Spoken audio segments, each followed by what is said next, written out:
नमस्कार दोस्तों, एफएम से रिलेटेड क्वेश्चंस हैं। अ carrier wave 20 cos of 8 pi into 10 to the power 60 is frequency modulated by a modulating signal. Okay, ये आपका modulating signal है, right? Modulating frequencies of low frequency signal if के F होता है frequency sensitivity. This is frequency sensitivity. If frequency sensitivity is this kilohertz per volt, then bandwidth of the modulated signal is C. Bandwidth of the multi-tone angle modulated signal क्या होता है? Bandwidth of multi-tone angle modulated signal जो होता है वो होता है bandwidth is equal to twice of mf plus 1 of fm, right? Where f max जो है ये आपका है maximum of fm1 fm2 and so on. तो कैलकुलेशन देखिए, जो आपकी इंस्टेंटेनियस फ्रीक्वेंसी है this is equal to carrier frequency plus k f of m T. तो यहाँ पे f c is equal to कितना है? कैरियर वेव दिया है ना आपको, तो ये है 2 into 4 pi into 10 to the power 60. तो ये वैल्यू हो जाएगी 4 into 10 to the power 6 plus k f की वैल्यू है 40 into 10 cube into m t, ये हो गया हर्ट्ज पर वोल्ट.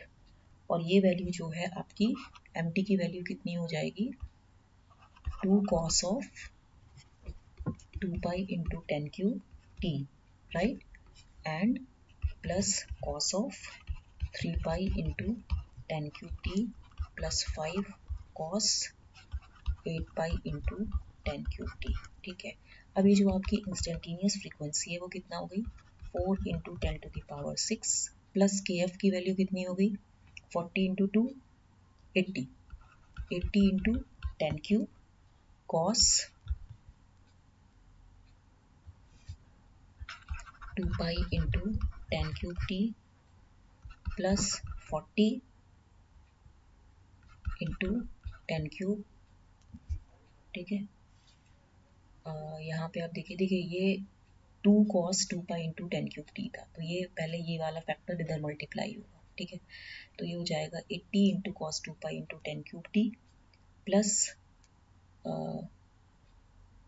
यहाँ पे 40 into 10 cube cos 3 pi into 10 cube T and plus 40 into 5 is how much? 200. Okay, 200. एक मिनट रुको, ये 200 into 10 क्यूब cos 8 पाई into 10 क्यूब टी. हमने इसको पहले मल्टीप्लाई कर लिया. अब हमें क्या करना है? Just I change the marker. जो आपका फ्रीक्वेंसी डेविएशन होगा डेल्टा एफ, वो क्या होगा? ये आपका है 80 इंटू 10 क्यूब.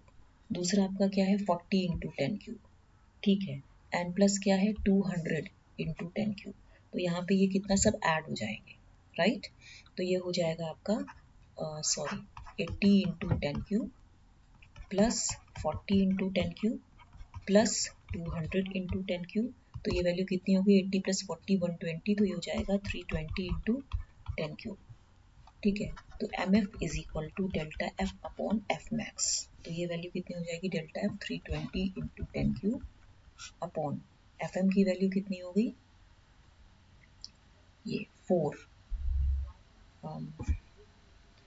आपने निकाला ना एफ एम कितना है? इधर एफ एम की वैल्यू कितनी होगी? देखो, f i is equal to f c plus k f M t. ये फॉर्मूला याद कर लीजिए. ये फर्स्ट इक्वेशन है, सेकेंड इक्वेशन है. तो ये कैरियर फ्रीक्वेंसी थी, ये फ्रीक्वेंसी सेंसिटिविटी है, इसको आपने इन सब में मल्टीप्लाई कर दिया. अब हमें एफ एम की वैल्यू चाहिए, तो एफ एम की वैल्यू कितनी हो जाएगी? जो मैक्सिमम फ्रीक्वेंसी होगी. ठीक है, तो एक तरह से, क्योंकि ये सारी क्या, ये तो कॉस, ये तो एफ सी था, ये तो एफ सी है. 2 कॉस, यहाँ पे एफ एम वन है, यहाँ पे एफ एम टू है, यहाँ पे एफ एम थ्री. तो जो मैक्सिमम होगा हमें वो लेना है. तो मैक्सिमम कितनी है इसकी? 80. ये एफ एम वन है, ये एफ एम टू है, और ये नहीं, इसमें जो है डेल्टा एफ अपॉन मैक्सिमम बोल रहा था ना, ये मैक्सिमम आपका 4 इंटू 10 क्यूब कहाँ गया? क्योंकि इसमें जो है आपका, जैसे ये ये तो कैरियर फ्रीक्वेंसी थी और ये फ्रीक्वेंसी सेंसिटिविटी है, सॉरी ये फ्रीक्वेंसी सेंसिटिविटी इसमें मल्टीप्लाई हो रहा है, 2 into this 40 into 10 cube then 5 into 40 into 10 cube. तो हमें जो है हमें बैंडविड्थ तो भी निकालनी नहीं है, हमें एफएम निकालना है। एफएम यहाँ पे जो है आपका 4 इंटू 10 क्यूब है, 4 इंटू 10 क्यूब है, तो ये कैंसिल होके कितना हो जाएगा 80। ठीक है, तो यानी कि बैंडविड्थ कितनी होगी, twice of m f plus one of f m. ठीक है, तो ये वैल्यू एफ एम कितना हो जाएगा 80 प्लस 1 और एफ एम की वैल्यू कितनी होगी 4 इंटू 10 क्यूब। तो ये वैल्यू हो जाएगी 2 इंटू 81 इंटू 4 इंटू 10 क्यूब। 2 4 जा 8, 8 1 जा 8, 8 8 जा 64। तो ये इतना किलो हर्ट्ज आ गया। Delta F upon f m हो जाएगा। ये आपने डेल्टा एफ निकाला ना, फ्रीक्वेंसी डेविएशन था ये फ्रीक्वेंसी डेविएशन था, right. This was your frequency deviation, delta F. फिर beta is equal to F M, मतलब जो एम एफ था वो delta F upon F max. ठीक है, यहाँ पे ओके, तो ये इस तरह से हो जाएगा आंसर। ठीक है, तो आपका जो राइट आंसर होगा वो यहाँ पे होगा ऐसे। देखिए यहाँ पे देखिए एफ एम वन कितना है 2 pi into sorry 10 cube t. F m two कितना है आपका 3/2 पाई इंटू 10 क्यूब।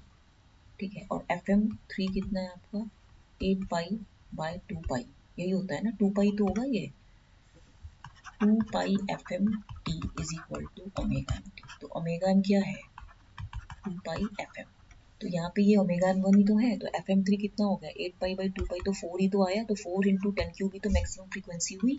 ठीक है, नेक्स्ट क्वेश्चन है ये वाला। In an FM system, a 7 kHz modulating or baseband signal modulates 107.6 MHz carrier wave such that the frequency deviation is 50 kHz. The lowest frequency attained by the FM signal is, देखिए इस case में maximum change जो instantaneous frequency में होता है, maximum change in instantaneous frequency from carrier frequency, जो maximum change होता है इंस्टेंटेनियस फ्रीक्वेंसी में फ्रॉम द कैरियर फ्रीक्वेंसी, उसको बोलते हैं frequency deviation, right. The maximum change in the instantaneous frequency from carrier frequency, मतलब यहाँ पे ये कैरियर फ्रीक्वेंसी है तो इधर तो क्या होगा, पॉजिटिव फ्रीक्वेंसीज होंगी, इधर नेगेटिव फ्रीक्वेंसीज होंगी। ये डेल्टा एफ है, ये डेल्टा एफ है, यहाँ पे ये जो वैल्यू होगी ये पॉजिटिव डेविएशन होगा और ये जो वैल्यू होगी ये नेगेटिव डेविएशन होगा। तो जो आपका एफ मैक्स होगा f c plus delta f होगा, जो एफ मिन होगा ये f c minus delta f होगा। तो यहाँ पे देखिए ये जो है ये कैरियर वेव है, जो आपके पास कैरियर फ्रीक्वेंसी है वो है 107.6 मेगाहर्ट्ज और जो आपके पास फ्रीक्वेंसी डेविएशन है वो 50 किलोहर्ट्ज है। तो लोएस्ट फ्रीक्वेंसी इसने क्या बोला है attend by the FM signal, वो होगा f c minus delta f, ये लोएस्ट फ्रीक्वेंसी होगी। यहाँ पे ये माइनस एफ है, ये प्लस एफ है, तो lowest frequency will be f c minus delta f, that means it will be equal to 107.6 minus 50। तो जब आप इसको, ये मेगा हर्ट्ज में था और ये किलो हर्ट्ज में है, तो 107.6 into 10 to the power 6 minus 50 into 10 cube, तो ये वैल्यू कितनी हो जाएगी, और मान लीजिए मैंने इसको ऐसे किया तो 10 to the power 5, 10 to the power 5 हो गया, तो यहाँ पे मैंने 10 क्यूब कॉमन ले लिया तो 107,600 माइनस 50।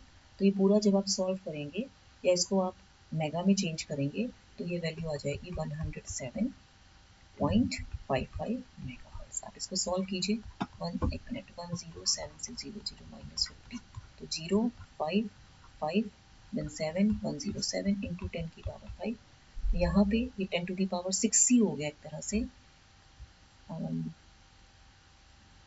आप इसको 10 टू दी पावर 6 पे 10 टू दी पावर 6 करेंगे तो हाँ इस तरीके से होगा, इसको आप सॉल्व करेंगे तो कुछ ऐसे आएगा। इसका मतलब हुआ कि हाँ 107.6 करेंगे तो ये और ये कैंसिल होकर 10 टू दी पावर 5, तो ये कितना हो जाएगा 0 माइनस 50। ये आप सॉल्व करेंगे तो कुछ ऐसे आएगा, इसको आप चेक करिएगा। फिर जरा आप बताइए 1 मेगाहर्ट्ज में 10 क्यूब किलोहर्ट्ज होता है, ठीक है, तो यहाँ पे अगर 50 किलोहर्ट्ज बराबर कितना हो जाएगा, तो 10 क्यूब किलोहर्ट्ज बराबर 1 मेगाहर्ट्ज है, तो यानी कि 50 सॉरी 1/10³ इंटू 50, तो ये वैल्यू कितनी हो जाएगी 5/100, तो ये वैल्यू 0.05 हो जाएगी। तो ये वैल्यू कितनी हो जाएगी 0.05 मेगाहर्ट्ज और माइनस ये कितनी हो जाएगी 107.6, तो इसीलिए ये इस तरीके से हो जाएगा, राइट। ये आंसर समझ में आया। नेक्स्ट क्वेश्चन है आपका ये वाला क्वेश्चन है। ये क्वेश्चन आप करेंगे, होमवर्क है आपका, okay. An exponential modulated signal with carrier frequency is given as xEmt is equal to this much. Which of the following conclusions are correct? Power of the modulated signal is this much, ठीक है, ये है, या peak frequency deviation आपका ये है, या आपका पीक फेज डेविएशन इसका है, या पावर ऑफ मॉड्यूलेटेड सिग्नल इतना, ठीक है। तो ये क्वेश्चन आप करेंगे। मैं आपको इसमें फॉर्मूला भी बता देती हूँ। जो फ्रीक्वेंसी डेविएशन होता है ये होता है 1/2π d5/dt, राइट। तो ये आपका होमवर्क है, इसे आप करिएगा, okay. Till then like share subscribe करना मत भूलिए। Thank you very much.